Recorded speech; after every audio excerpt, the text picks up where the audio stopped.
Alors avant de commencer, je voudrais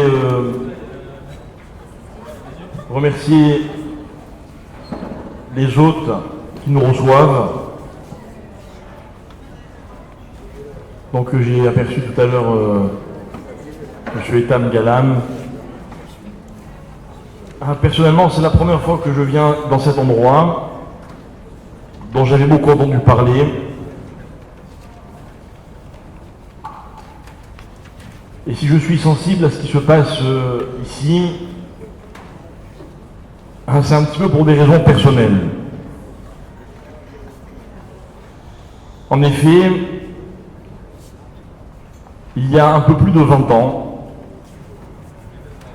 alors que j'avais commencé déjà à donner des cours à Jérusalem, d'abord, excusez-moi, j'ai oublié de saluer les rabbinim avec leur permission, le Rav Toïtou, le Rav Gobert, et toute l'équipe de Torah Box. Je donnais des cours à Jérusalem et il y avait un jeune homme qui venait toutes les semaines au cours, mais je ne savais pas qui c'était, d'où il venait, ni quoi que ce soit. Et voilà qu'un jour, on était en hiver, et ce jour-là, il neigeait à Jérusalem. Et c'était le soir du cours, et l'après-midi, je voyais les flocons tomber, commencer à s'amasser sur les routes et hésiter. Je fais cours, je fais pas cours, je fais cours, je fais pas cours. En début de soirée, ça s'est calmé, j'ai dit j'y vais. Et vous savez, à Jérusalem, je ne sais pas si vous connaissez Jérusalem, quand il neige, la vie s'arrête. J'arrive au cours et il n'y avait personne. J'attends 5 minutes. Au bout de 5 minutes, arrive ce jeune homme dont je vous parlais tout à l'heure. Et en fait, j'apprends quand il arrive, puisqu'on a eu l'occasion de discuter, qu'il venait toutes les semaines de Tel Aviv. Il ne savait pas que quand il neigeait à Jérusalem, tout s'arrêtait, donc il est venu au cours normalement. Et puis on a discuté. Et puis en discutant, il m'a dit, ça vous dirait de venir donner un cours à Tel Aviv? C'était il y a 20 ans. Et il y a 20 ans, mes chers amis, il n'y avait aucun cours en français à Tel Aviv. Je lui ai dit, ok, on va tenter l'expérience. J'ai donné un cours, puis un deuxième, puis un troisième. Et ça fait maintenant, au Hachem, plus de 20 ans, que toutes les semaines, je viens avec beaucoup de plaisir à Tel Aviv. Et donc j'ai vu cette ville se réveiller. Pas se réveiller dans le sens où on le voit dans les guides touristiques ou sur l'animation qu'on peut découvrir quand on parcourt les rues de Tel Aviv, mais je l'ai vu s'éveiller en Torah. J'ai vu des synagogues comme celle-là qui avaient depuis longtemps fermé leurs portes, réouvrir, se remplir. Et je vais vous dire quelque chose, je m'octroie une fierté même si je ne la mérite pas, en constatant que si Tel Aviv aujourd'hui est animé de cours de Torah, de gens qui pratiquent le Shabbat, de synagogues qui se remplissent, c'est grâce à tous les olim français qui, riches de ce qui pour nous est une culture, la synagogue, ont importé dans une ville dans laquelle on n'était pas très chaud pour ce genre d'ambiance, cette notion avec beaucoup de réussite. Alors mes chers amis, c'est avec de plus en plus de plaisir que je viens et que je rencontre toutes ces communautés, donc comme celle-ci, et ces grandes synagogues qui sont dorénavant éclairées, réchauffées en hiver, climatisées en été, avec lesquelles se pressent beaucoup de gens pour venir étudier la Torah. Et je voudrais vous dire que, en cette période dans laquelle on fait un petit peu le bilan, c'est un grand mérite. Un grand mérite de savoir rester juif dans toutes les circonstances de la vie. Et c'est de ça que je voulais vous parler. Il y a un texte dans le Zohar, plus exactement dans le Ra'ayam et Emna, qui dit une toute petite phrase. Une phrase tellement simple qu'elle aurait pu passer inaperçue. Mais non, on ne va pas la laisser passer. Cette phrase dit la chose suivante. Elle dit la Teshuvah procède d'une mida. Une mida qui s'appelle en hébreu la bina. Vous savez ce que c'est la bina? Je vais traduire. La bina, c'est l'intelligence. Vous savez ce que c'est l'intelligence? Vous pensez que oui, j'imagine. J'ai jamais rencontré quelqu'un qui me dit ah non, l'intelligence, je ne sais pas ce que c'est. Jamais vu ça. Mais l'intelligence, selon la Torah, vous savez ce que c'est l'intelligence? L'intelligence, moi un jour, mon père, il m'a appris ce que c'était. Il m'a dit, mon fils, l'intelligence, ça fait partie des obligations de la vie. Il ne faut pas croire que l'intelligence est une chance. L'intelligence est une obligation. Tu dois être intelligent. Il y a des moyens de devenir intelligent. Un maître en recense 3. En effet, dans un verset de la paracha de Kitissam, Akadosh Baruch Hu désigne celui qui va être l'artisan du Mishkan, il s'appelle Betzalel. Et Dieu dit, j'ai choisi cet homme parce qu'il a 3 qualités. Il a Chorma, il a Bina et il a Da'at. Il a ces 3 formes d'intelligence. Rashi explique. La Chorma, c'est ce qu'on a la chance dans la vie d'avoir appris. Avez-vous déjà réfléchi à cette idée? Est-ce que vous êtes rendu compte que tout ce que vous savez, mais tout, c'est toujours grâce à quelqu'un? Vous savez parler, quelqu'un vous l'a appris. Vous savez compter, on vous a appris. Vous savez qu'il fait nuit ou qu'il fait jour. Vous savez qu'on est tel jour. Vous savez qui est votre père et qui est votre mère. Et vous savez encore tellement de choses.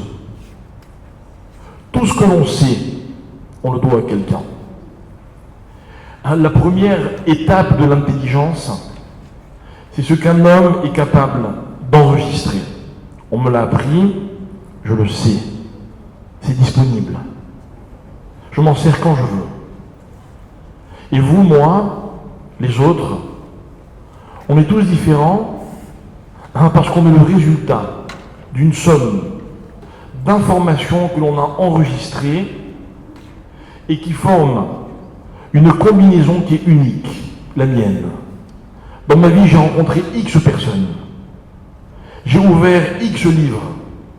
J'ai entendu tant de cours. Je suis le résultat de tout cela. Vous avez vu, pour l'instant, j'ai pas beaucoup de mérite. Je ne suis que le réceptacle de ce que d'autres ont bien voulu me transmettre. Alors, arrive l'étape de la Bina. Bina, dont Rachid dira Mevin Davar, Mitor Davar. C'est celui qui est capable de comprendre grâce à ce qu'il a précédemment enregistré. Vous m'apprenez A, d'autres m'apprennent B, et moi je comprends C. Et si vous m'apprenez D, E, F, je fais des combinaisons. Je multiplie D par B, et A, je le soustrais à E, et ainsi de suite. Et j'obtiens, écoutez bien, un regard sur la vie. Un regard qui lui aussi est unique, c'est le mien. C'est ma façon de voir les choses. Vous remarquerez que bien souvent dans la vie, les discussions, les débats, voire même les conflits qui opposent les gens ne sont pas le résultat de connaissances différentes. Ils ont comme sujet le décalage qu'il y a entre les appréciations, les perceptions, les compréhensions de chacun. Souvent, lorsque les personnes débattent, elles ne s'écoutent pas. Convaincues qu'elles sont dans vos raisons. Votre perception ne m'intéresse pas, la mienne est meilleure. Voilà ce que pensent beaucoup. C'est une erreur. Pourquoi? Parce qu'une vraie discussion, c'est quand avant de savoir si je vous donne raison ou pas, j'accepte votre perception, votre compréhension des choses, ce qu'on appelle la bina. La bina, mes chers amis, j'ai envie de dire, c'est toute l'intimité de l'intelligence. Je pense, je comprends, d'une façon qui est complètement différente de tous les autres. Vous ne rencontrerez jamais, ne serait-ce qu'une seule personne qui possède la même bina que vous. Vous entendez un cours à l'instant. Si je vous demandais de le répéter un peu plus tard, vous me donneriez chacun une autre version. Et vous auriez tous raison. Parce que c'est ma compréhension des choses. C'est comme ça que je suis mévin, dont le mot à l'origine est la bina. Alors, disait le Zohar, la teshuva, c'est quoi? Il y a des gens ici qui ont fait teshuva? J'espère. J'espère que tout le monde fait teshuva. Parce que on commet tous des erreurs. Et logiquement, quand quelqu'un réalise qu'il a commis une erreur, il est obligé de faire teshuva. Vous savez, nos maîtres disent que lorsqu'on se présente devant Dieu à Kippour, Dieu nous dit par exemple, je vais vous pardonner. C'est une promesse qu'il nous a faite. Mais il ne peut nous pardonner que des erreurs que l'on a commises à son encontre. Mais si j'ai commis une erreur à l'encontre de quelqu'un d'autre, j'ai manqué de respect à quelqu'un, je lui ai causé du tort, je l'ai blessé, Dieu ne peut pas pardonner. C'est-à-dire, si j'ai commis une erreur, il faut que je la répare vis-à-vis de celui envers qui je l'ai commise. C'est aussi une forme de teshuva. Je viens, je m'excuse, je vous demande pardon. J'avoue humblement que j'ai commis cette erreur. Et la teshuva, c'est la suite logique de l'erreur. Donc, de la même manière qu'il est impossible de ne jamais commettre d'erreur, il est impossible qu'un homme n'ait pas connu à un moment de sa vie au moins l'expérience qui s'appelle la teshuva. La prise de conscience que je me suis trompé. Vous savez, mes chers amis, c'est pas grave de se tromper. Ce qui est grave, c'est de ne pas l'admettre. On n'en veut pas à celui qui a fauté, jamais. Je vais même aller plus loin. On n'en veut pas à celui qui est en train de fauter. Je n'ai qu'une responsabilité à son égard, c'est de lui dire qu'il se trompe. Et puis après, lui, il va le réaliser ou pas. Mais ça veut dire que finalement, la teshuva n'est possible que parce que dans la vie, on a commis une erreur. Et c'est là que je voudrais définir très brièvement l'idée que j'étais venu vous soumettre ce soir. L'erreur, elle est sans doute l'une des expériences qui enrichit le plus une personne. Parce que quand on a commis une erreur et qu'on le réalise, alors on ne voit plus jamais les choses de la même manière. On a une vraie compréhension. Teshuva, regret, c'est quoi? C'est éliminer cette erreur que j'ai pu commettre. Bien. Voilà un théorème. Maintenant, on va essayer de le mettre en application. Alors, prenons un exemple. Voilà, on est tous un petit peu différents les uns des autres, même quand il s'agit, par exemple, de commenter la Torah. Ok? Alors, je vais mettre mal à l'aise personne, je ne vais pas donner d'exemple, mais il y a des choses dans la Torah, des mitzvot ou des infractions, qu'on ne voit pas tous de la même manière. Ok? Voilà, je vais vous donner un petit exemple quand même. La Torah me dit que lorsqu'on célèbre un mariage, pour que le mariage puisse être validé, il est impératif que 2 témoins soient présents, assistent à la signature de la ketouba. 2 témoins. Tous ceux qui sont mariés ici savent qu'il faut désigner 2 témoins. Et le rabbin qui vous a marié vous a sûrement mis en garde, attention, il faut que le témoin soit cachère. Et c'est quoi un témoin cachère? Moi je suis rabbin, je célèbre un mariage, on m'amène un témoin, Quoi, je lui mets un tampon sur le visage? Une étiquette? J'ai le temps de faire une enquête? Je lui ai demandé de me raconter sa vie? Et nos maîtres disent non. Il y a des critères. Alors, n'en déplaise, nos maîtres disent, par exemple, pour pouvoir témoigner, il faut que la personne soit chômère Shabbat. Pourquoi? Parce que le Shabbat, c'est un indice. Ce n'est pas forcément la faute la plus grave, bien qu'elle soit sûrement sur le podium. Ce n'est pas forcément la chose la plus déterminante, mais elle est un indice. Un indice qui démontre quelque chose, qui démontre un espèce d'attachement. C'est-à-dire la volonté de la personne de faire un effort juste, parce que la Torah le lui a demandé. N'est-ce pas que c'est dur le Shabbat? Je connais beaucoup de gens qui aimeraient faire Shabbat, ils n'y arrivent pas. Loin de moi l'idée de les juger. Mais entre juger et statuer, il y a un monde. Je dois célébrer ce mariage.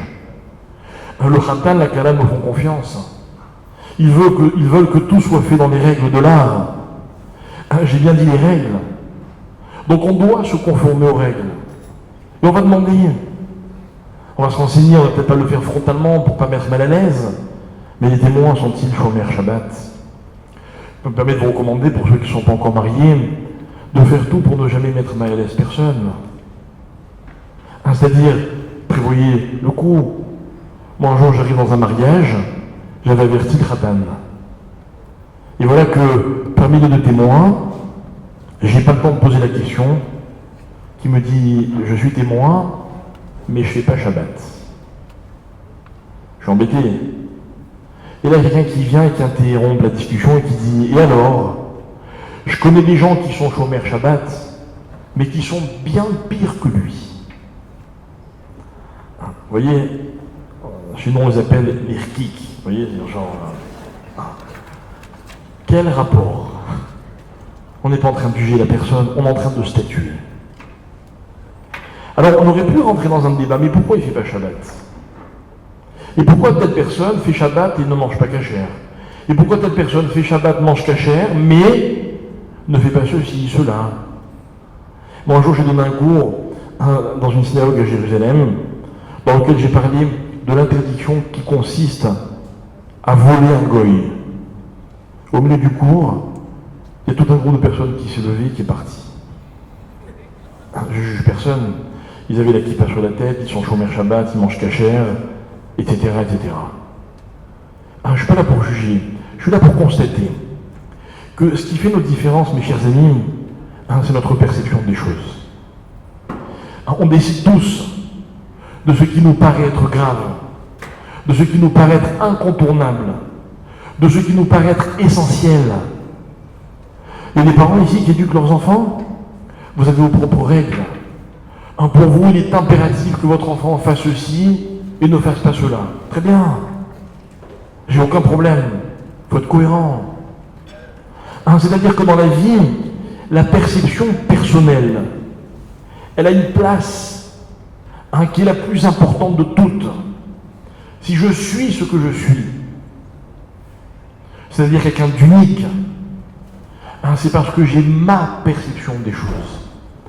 Et lorsque je discute avec quelqu'un qui est en face de moi et qui a une autre perception de la Torah, il a le droit. Il a le droit. Moi, je dis toujours que quand on va voir un rabbin, c'est pas du tout comme quand on va voir un médecin. Vous êtes déjà allé chez le médecin? Vous arrivez chez le médecin, vous lui racontez votre vie, il vous donne un diagnostic, il vous prescrit un traitement, vous dites d'accord, merci, vous payez et vous partez. Quand vous allez voir un rabbin et que vous lui soumettez un problème et qu'il vous donne un diagnostic, vous le discutez. Quand il vous prescrit un traitement, vous ne l'acceptez pas et vous partez sans payer. C'est vrai, on n'est jamais d'accord avec les rabbins. Moi je suis un peu étonné, quoi. Un jour, quelqu'un m'a dit, mais c'est normal, le médecin, il a fait 15 ans d'études. Je dis, ça dépendait de ça. On ne discuterait pas avec les rabbins. Enfin, en tout cas, pas avec moi. Et pourtant, on discute. Peut-être que ça peut déranger certains rabbins. Mais en fait, il y a là une leçon extraordinaire. C'est que la Torah, de facto, elle est une perception. Et c'est comme ça que Dieu a voulu que les choses soient. Et c'est pour ça que la Torah, elle a prévu l'erreur. Et qu'elle a prévu la Teshuvah. Et que le Zohar me dit la Teshuvah procède de cette dimension qui s'appelle la Bina, qui est quelque chose de très personnel. C'est parce que justement l'homme apprend de ses erreurs. C'est parce que l'homme s'enrichit de ses regrets. Vous avez déjà regretté quelque chose dans la vie? Permettez-moi de vous dire que le regret, c'est pas un bon réflexe, sauf s'il m'aide à me construire. En d'autres termes, je veux un regret positif, vous voyez, pour ne pas recommencer. Un regret pour moi, c'est la possibilité de voir les choses différemment. J'ai compris quelque chose. Un jour, je n'ai pas respecté quelqu'un et j'ai réalisé mon erreur. Je le regrette. Et grâce à cela, je ne recommettrai plus cette erreur.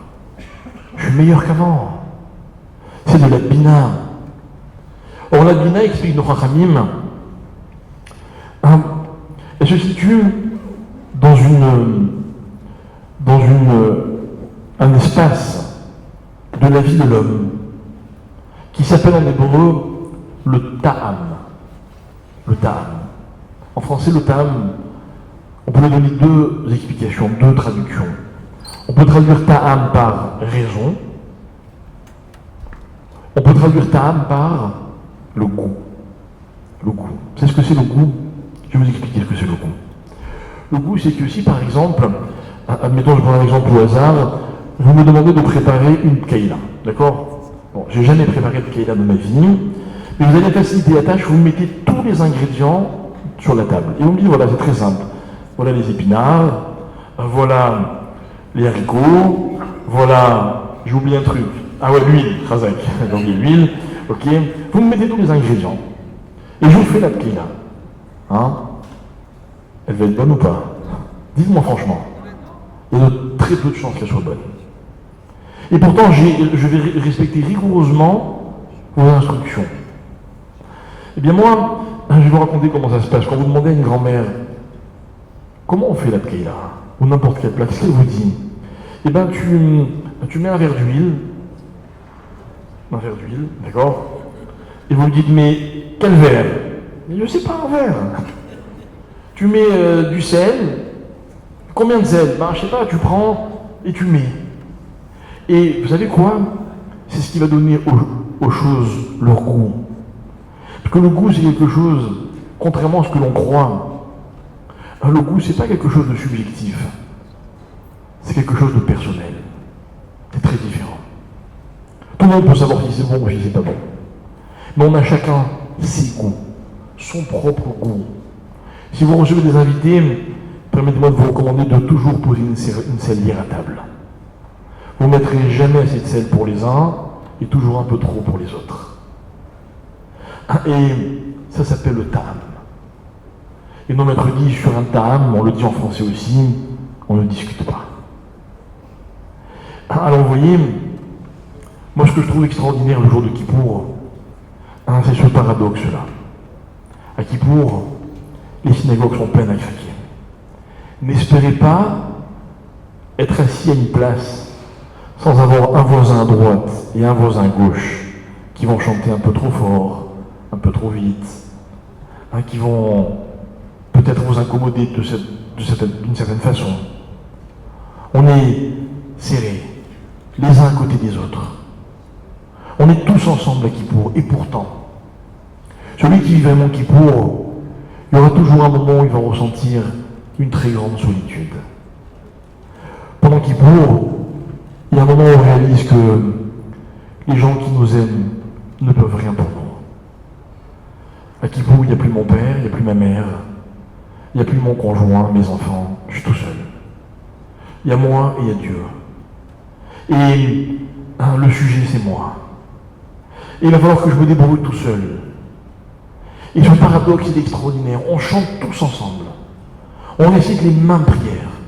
On a tous les mêmes livres. Mais on vit chacun son Kippour à sa façon. Et c'est exactement ce qui s'appelle le ta'am, le goût des choses. Mon Kippour, je ne peux pas vous le raconter. Il est trop intime. Parce que Kippour, c'est les erreurs que j'ai commises, les résolutions que je vais prendre, la teshuva que je vais faire. Et ça procède de ma bina, ma perception personnelle, unique des choses, l'histoire de ma propre vie. Peut-être qu'on a commis, vous et moi, les mêmes erreurs certaines fois, mais jamais pour les mêmes raisons. Peut-être que vous et moi, on a les mêmes regrets, mais toujours avec une perception différente. Alors je suis venu vous dire ce soir, mes chers amis, que Kippour, c'est peut-être ce jour de l'année dans lequel les choses ne dépendent que de vous, dans lesquels on ne vous juge pas sur ce que vous faites ou ne faites pas, mais sur la façon dont vous avez envie d'évoluer, la perception dans laquelle vous figez les choses. Discuter, c'est être capable d'écouter la perception des autres. Moi, j'ai toujours beaucoup de reconnaissance pour les gens qui m'écoutent quand je parle. C'est vrai. Ça ne veut pas dire qu'ils sont forcément d'accord avec moi, mais ils m'écoutent.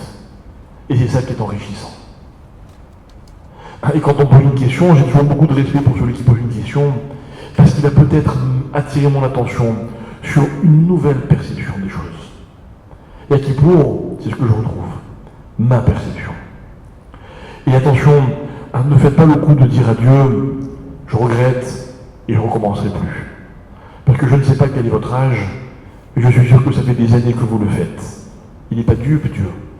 Et par contre, si vous dites à Hachem, c'est comme ça que j'ai perçu les choses, je me suis peut-être trompé. Alors je vais essayer de découvrir d'autres façons de voir les choses. Je vais essayer d'accorder une importance différente aux choses.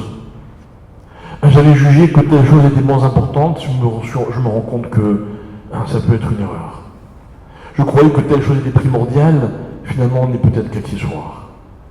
Vous voyez, c'est ça la Torah. La Torah, c'est des principes sur lesquels on est tous d'accord, mais avec chacun sa façon de les vivre, de les exprimer et de les comprendre. Et j'ai envie de dire, soyez vous-même. Kippour, c'est un jour dans lequel on est très honnête.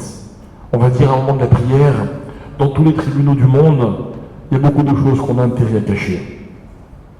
Devant le tribunal de Dieu, notre intérêt c'est de dire toute la vérité, de tout avouer à Dieu. Parce que Dieu, ce qu'il attend, c'est qu'on soit nous-mêmes, qu'on se découvre à lui tel que l'on est réellement. Parce que dans la vie, c'est le seul moyen de changer et donc d'évoluer. Je voulais que vous sachiez qu'on est toujours beaucoup plus capable que ce que l'on croit. On est toujours capable de beaucoup plus que ce qu'on s'imagine. Et une journée comme Kippour, c'est une journée magnifique. Parce qu'on découvre que les limites sont bien au-delà de ce que l'on croit dans notre quotidien. Ne pas manger, ne pas boire. Tellement prier. Tellement donner à Dieu. Quelque part, c'est se découvrir. Se découvrir des capacités extraordinaires. Alors la Torah, elle me l'a dit, donc je sais que vous les possédez, ces qualités. Donc ce que je vous souhaite ce jour-là, c'est de le découvrir. De vous découvrir un peu plus. Après Kippour, ce qui est extraordinaire, c'est qu'on a le sentiment de mieux se connaître. On a tout à y gagner. Même si des fois vous doutez de vous, sachez que la Torah et Dieu n'ont jamais douté de vous. Si vous êtes authentique, si vous êtes vous-même, si vous êtes honnête ce jour-là, je suis certain que Akadosh Baruch Hu, on sera sensible, il sera sensible. Et grâce à ça, vous serez écrits, on sera tous écrits, tout le peuple juif, dans le livre de la vie, de la santé, du bonheur, de la bracha, de toutes ces bénédictions qu'on demande à Dieu et qu'on a légitimement le droit d'attendre de la part d'Akadosh Baruch Hu. Il ne demande qu'une seule chose, c'est de nous les donner. Et je crois que par le simple fait d'avoir fait la démarche d'être là ce soir, vous avez prouvé quelle était votre volonté, en tout cas quelle était la tendance. Et je vous souhaite de continuer dans cette direction et de découvrir encore beaucoup, pendant beaucoup de temps, beaucoup d'années, ce que la Torah a d'extraordinaire à nous apprendre, à nous faire découvrir, et que Torah Book, finalement, c'est un outil extraordinaire. Et moi, à chaque fois que j'ai l'occasion de les encourager, je tiens à le faire, parce que on est dans une génération où malheureusement on est un petit peu habitué à la facilité. Il ne faut pas que la difficulté soit un alibi qui empêche certains d'accéder à l'enseignement de la Torah. Torah Book l'a bien compris, Je les félicite, je les encourage et je leur souhaite de continuer à développer encore beaucoup plus la Torah. Merci beaucoup. Shana Tova.